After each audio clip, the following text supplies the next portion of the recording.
Friends, இன்றைக்கி வந்து சுண்டக்காய் புளிக்குழம்பு. புளிக்குழம்பு வந்து பார்த்திங்கன்னா அரைச்சி செய்ய போகிறோம். சுண்டைக்காயை வந்து இந்த மாதிரி கீறிக்கோங்க.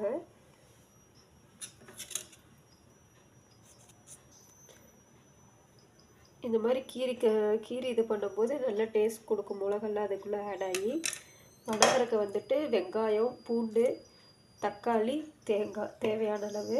நான் வந்து இப்போ வெங்காயம் பூண்டு மட்டும் இது பண்ணி வச்சுருக்கேன். புளிக்கரைசல் வந்துட்டு தேவையான அளவு.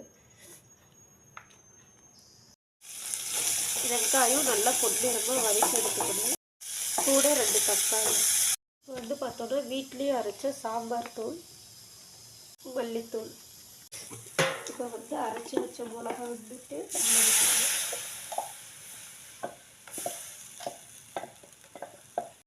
இப்போ புளிக்கரைசல். சுண்டக்காய் குழம்பு ரெடி ஃப்ரெண்ட்ஸ்.